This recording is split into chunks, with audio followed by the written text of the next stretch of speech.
नमस्कार, नमः संस्कृताय। कैसे हो आप? आज हम अपनी पाठ्य पुस्तक के नवम पाठ का अध्ययन करेंगे और इस पाठ का नाम है सूक्तयः अर्थात सुंदर वचन।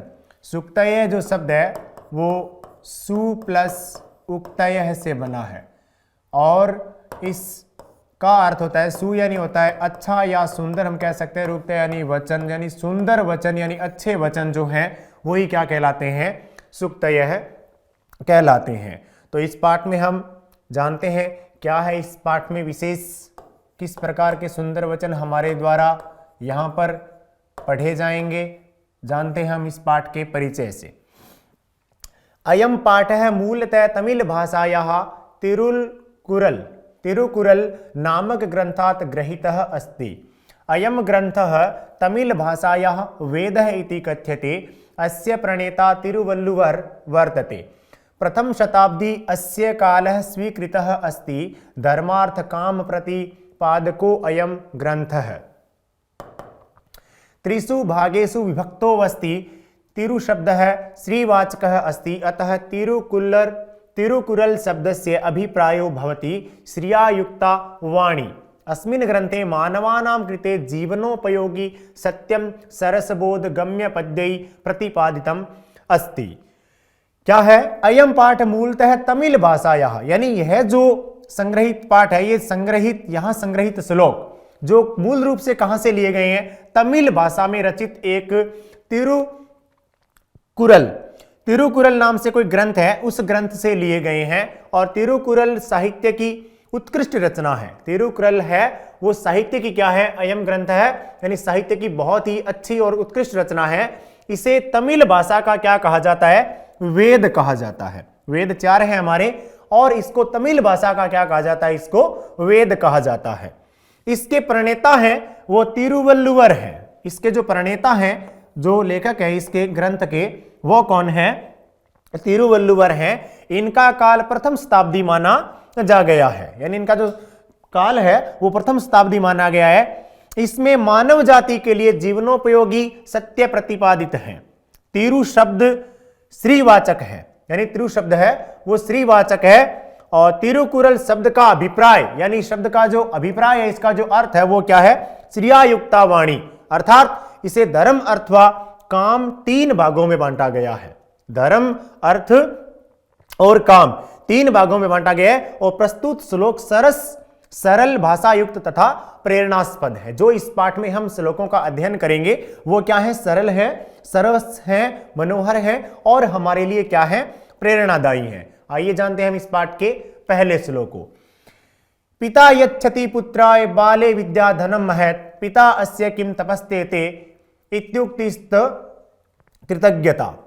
क्या कहते हैं कि पिता पुत्र को बचपन में विद्या रूपी बहुत बड़ा धन देता है। जो पिता होते हैं वो पुत्र को विद्या रूपी बहुत ही बड़ा धन देते हैं। यानी एक पिता का फर्ज होता है और वो एक दायित्व होता है अपना, और उस दायित्व को बड़ा बखूबी से निभाते हैं कि वह अपने पुत्र को विद्या रूपी धन देता है। जैसे हमने पिछले पाठ में भी पढ़ा था कि वो एक निर्धन पिता होते हैं, फिर भी परिश्रम करके अपने बच्चे को कॉलेज में यानी महाविद्यालय में प्रवेश दिलाते हैं। तो एक पिता है वो पुत्र को बचपन में विद्या रूपी बहुत बड़ा धन देता है, यानी बचपन से देने लग जाते हैं।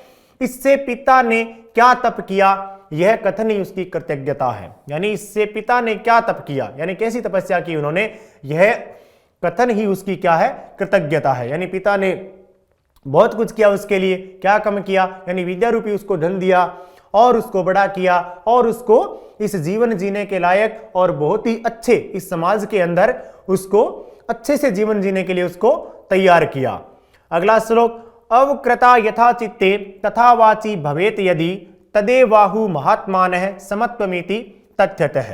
क्या कहा कि मन में जैसी सरलता हो वैसी ही यदि वाणी में हो, यानी जिस प्रकार से हम अपने मन में सरलता रखते हैं वैसी ही सरलता अगर हम वाणी में रखें, वाणी में हो, तो उससे ही महात्मा लोग वास्तव में समत्व कहते हैं। समत्व की जो भावना है, यानी सभी को एक समान देखना, समान दृष्टि से देखना, इसको समत्व कहते हैं। इसको समत्व कब कहा जाता है? वास्तव में समत्व कब होता है कि जो हमारे जैसी हमारी सरलता हमारे मन में है, वही सरलता अगर हमारी वाणी में आ जाए, उसी प्रकार की सरलता क्या आ जाए हमारी वाणी, यानी मन और वाणी दोनों में हम क्या हो, अच्छे हो, सरलता हो, तो उसे महात्मा लोग, जो सज्जन लोग होते हैं, महापुरुष होते हैं, वो वास्तव में उसे क्या कहते हैं, समत्व कहते हैं। देखते हैं हम अगले श्लोक को। त्यक्त्वा धर्म प्रदाम वाचः परुषाम यो अभ्युदीरयेत् प्रीतज्य फलम पक्वम भुंक्ते अपक्व विमूढ़ति। त्यक्त्वा धर्म प्रदाम वाचम परुषाम यो अभ्युदीरयेत् परित्यज्य फलम पक्वम भुंक्ते अपक्व विमूढ़ति।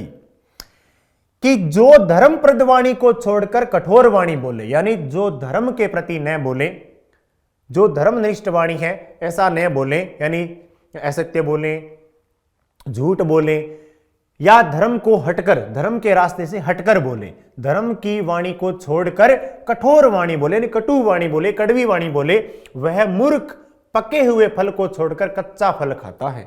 अर्थात अगर हम दो प्रकार के फल हैं, एक फल तो मीठा है, आम मीठा है, और एक कच्चा है, तो कच्चा आम कोई नहीं खाता, हम खाते हैं तो किसको खाते हैं, पक्के आम को ही खाते हैं, यानी मीठे फल को ही खाते हैं, कच्चे फल को हम नहीं खाते। उसी प्रकार जो धर्मप्रद वाणी को छोड़कर कठोर वाणी बोले, उसे क्या समझते हैं हम, मूर्ख समझते हैं कि वो क्या कर रहा है, यानी ऐसी जो वाणी जो बोलने लायक है उसको तो बोलता नहीं है, और जो बोलने लायक नहीं है उस वाणी को वो बोल रहा है। तो हमें हमेशा कैसी वाणी बोलनी चाहिए, अच्छी वाणी बोलनी चाहिए।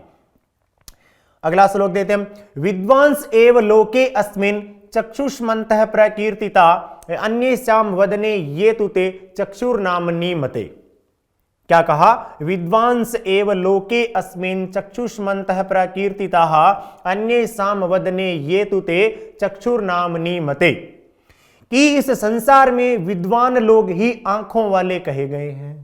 जो इस संसार में विद्वान लोग हैं, जो सज्जन पुरुष हैं, जो महापुरुष हैं, उनको ही क्या कहा गया है, आंखों वाला कहा गया है। चक्षु कहते हैं नेत्र को, आंख को, उनको ही आंखों वाला कहा गया है, सिर्फ उनको ही दिखाई देता है। दूसरों के मुख पर जो आंखें हैं वे तो केवल नाम की ही है।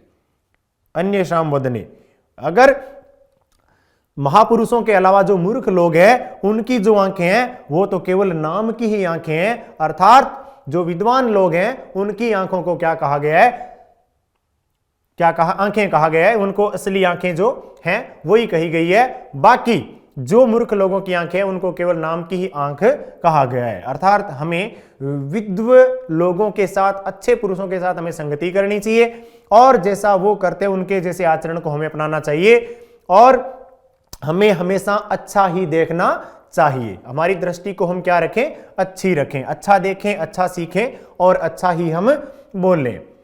देखते हैं हम अगले श्लोक को।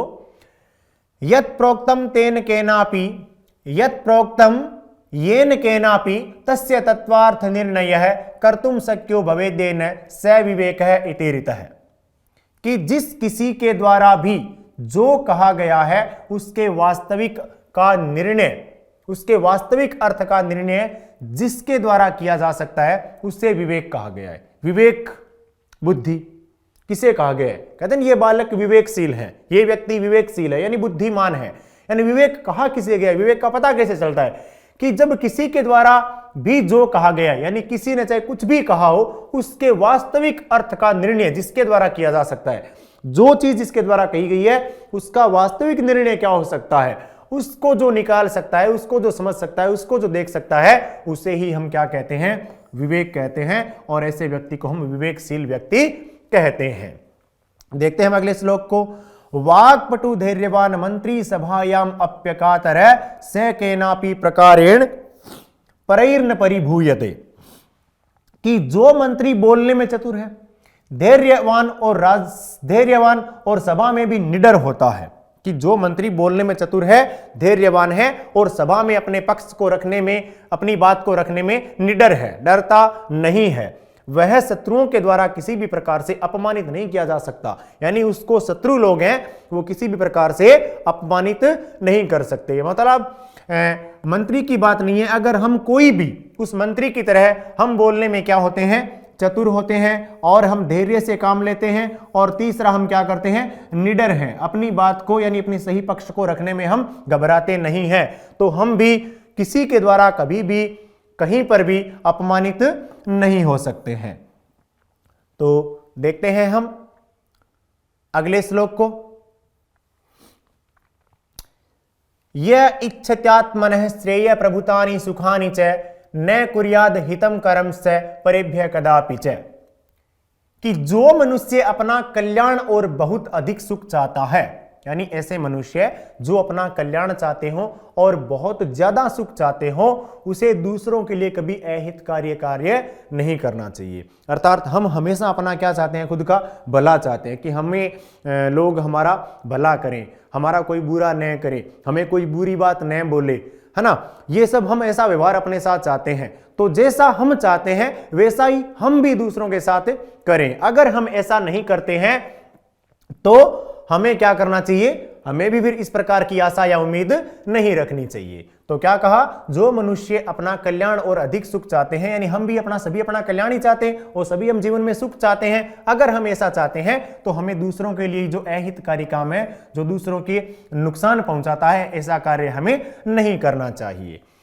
अगला श्लोक पढ़ते हैं। आचार्य प्रथमो धर्मः इत्येतद् विदुषां वचः तस्माद् रक्षेत सदाचारम प्राणेभ्यो अपि विशेषतः, कि आचरण मनुष्य का पहला धर्म है। आचरण यानी हमारे आचरण, हमारा व्यवहार कैसा है, यही हमारा पहला धर्म है। यानी हमारे आचरण अच्छे होने चाहिए। यह विद्वानों का वचन है। ऐसा जो वचन है वो किसका है, इत्येवत् विदुषाम वचः है। विदुषाम यानी विद्वान, यह जो वचन है वो विद्वानों का है। इसलिए सदाचार की रक्षा प्राणों से भी बढ़कर करनी चाहिए। क्या कहा कि मनुष्य का पहला धर्म क्या होता है, आचरण। जो मनुष्य है उसका व्यवहार अच्छा हो, यही उसका प्राथमिक धर्म है। और यह बात जो कही है, ऐसा जो वचन कहा है, वो किसने कहा है, विद्वानों ने कहा है। इसलिए सदाचार की रक्षा यानी अच्छे आचरणों की हमेशा ही क्या करनी चाहिए, हमें रक्षा करनी चाहिए। और कैसे करनी चाहिए, प्राणों से भी बढ़कर। जिस प्रकार से हमें अपने प्राण प्यारे हैं, हमें मृत्यु का जिस प्रकार से डर लगता है ना, हम अपने आप को मृत्यु से बचाना चाहते हैं, उसी प्रकार से हमें सदाचार की भी क्या करनी चाहिए, रक्षा करनी चाहिए। अर्थात हमें सदाचार अपनाना चाहिए। हमें हमारी जो आचरण है वो कैसे होने चाहिए, अच्छे आचरण होने चाहिए, बुरे आचरण हमारे अंदर नहीं होने चाहिए। तो हमारा 9वां पाठ सुक्तय है आज यहीं पर समाप्त होता है। और हमने इस पाठ के माध्यम से बहुत ही अच्छी अच्छी सुक्तियों जो जीवनोपयोगी हैं उनको जाना। और मैं उम्मीद करता हूँ, आशा करता हूँ कि आप भी इन सुक्तियों को, इन जो सुंदर वचनों को जो हमने आज इसमें पाठ में अध्ययन किए हैं, उनको अपनाएंगे और अपने जीवन को और भी अच्छा बनाएंगे। मिलते हैं हम अगले पाठ में। जय हिंद, जय भारत, जय तु भारतम, जय तु संस्कृतम। धन्यवाद।